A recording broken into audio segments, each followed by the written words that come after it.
कहानी की शुरुआत होती है खुले समंदर के बीच एक जहाज दिखाकर।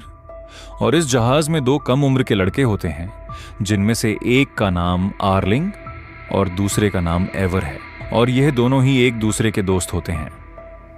इनमें से आर्लिंग एक नाविक है, हालांकि उसकी उम्र बहुत ज्यादा नहीं है, लेकिन वह इस छोटी सी उम्र में समंदर और जहाज की हर एक चीज को अच्छे से जानता है। और दूसरा जन, जिसका नाम ईवर है, वह एक शांत शिष्ट लड़का है। एक बात में बोलना जाए तो आर्लिंग का बिल्कुल उल्टा, क्योंकि आर्लिंग कम बात करता है, पर उसका गुस्सा बहुत ज्यादा है, यहाँ तक कि वो कभी भी अन्याय बर्दाश्त नहीं करता। खैर, इस जहाज में और दो नॉर्वेजियन सोल्जर होते हैं, और वह इन दोनों लड़कों को बेस्ट नाम के एक जेल में लेकर आते हैं, जो कि एक आइलैंड के बीच में मौजूद है। और यह जेल सिर्फ इस तरह के नाबालिग बच्चों के लिए बनाया गया है जिन्होंने किसी न किसी वजह से एंटी सोशल काम किया है या किसी गलत काम के साथ जुड़ गए हैं। और यह दोनों दोस्त एक खास जुर्म की वजह से इस जेल में बंद होने वाले हैं। अब ये दोनों जब इस जेल में एंट्री करते हैं, सबसे पहले इस जेल का वार्डन, जिसका नाम बेस्टन है, वो इन पर नजर डालता है और इसी जेल में बंद एक और लड़का जिसका नाम ओलाव है, उसे जिम्मेदारी देता है कि वह इन दोनों पर अच्छे से नजर रखे।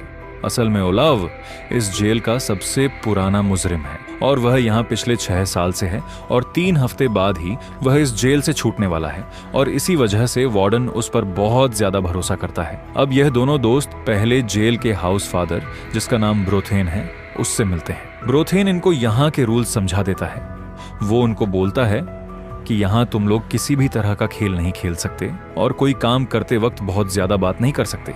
इसी तरह से बैड बिहेवियर और पर्सनल चीजों के साथ ज्यादा टाइम स्पेंड करना नहीं चलेगा। इसके बाद ब्रोथेन इनको एक कोड नेम दे देता है, क्योंकि यहाँ रहने वाले हर एक बच्चे का एक कोड नेम होता है। वह एवर को C5 और आर्लिंग को C9 कोड नेम दे देता है। और लास्ट में वह कड़क आवाज में उनको बताता है कि तुम लोग हमेशा याद रखना, मैं सब कुछ सुन सकता हूँ और सब कुछ देख सकता हूँ, इसी तरह सब कुछ समझ भी सकता हूँ, इसीलिए जो भी करोगे सोच समझ करना। अब यह दोनों दोस्त इन सब बातों को चुपचाप सुनते हैं। इसी तरह उनके सिर के बाल भी छोटे छोटे करके काट दिए जाते हैं। इन सब चीजों के बाद हाउस फादर ब्रोथेन आर्लिंग को सीधा वार्डन के पास लेकर जाता है, क्योंकि इस पूरे जेल में आर्लिंग इकलौता है जिसके ऊपर मर्डर करने का इल्जाम है। और आज तक इस जेल में रहने वाला कोई भी स्टूडेंट इतना बड़ा जुर्म करने के बाद यहाँ बंद नहीं हुआ है, इसीलिए वह उसे सबसे पहले उसके पास लेकर जाता है। बेस्टन जान पाता है कि यह आर्लिंग नाम का लड़का एक नाविक है, इसीलिए वह उसे नाविक की तरह ही समझाना शुरू कर देता है। वह बोलता है कि इसे सब लोग जेल समझते हैं,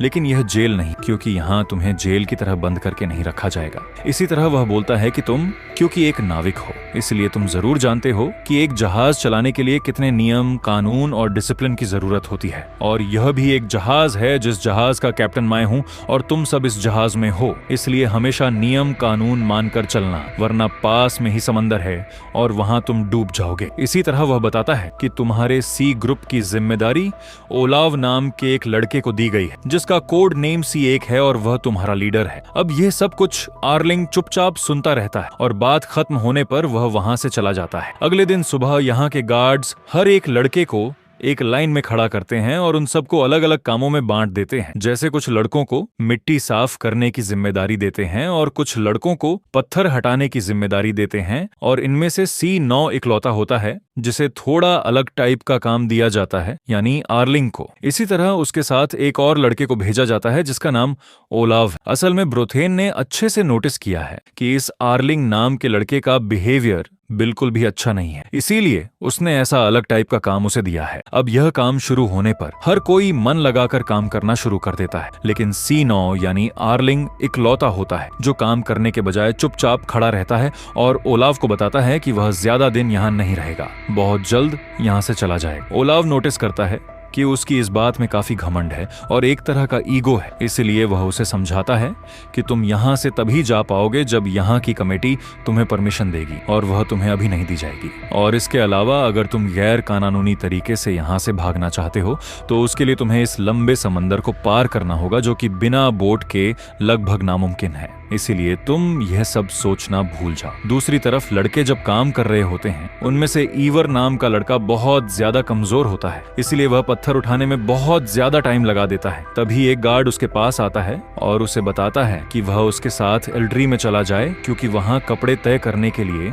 एक लड़के की जरूरत है।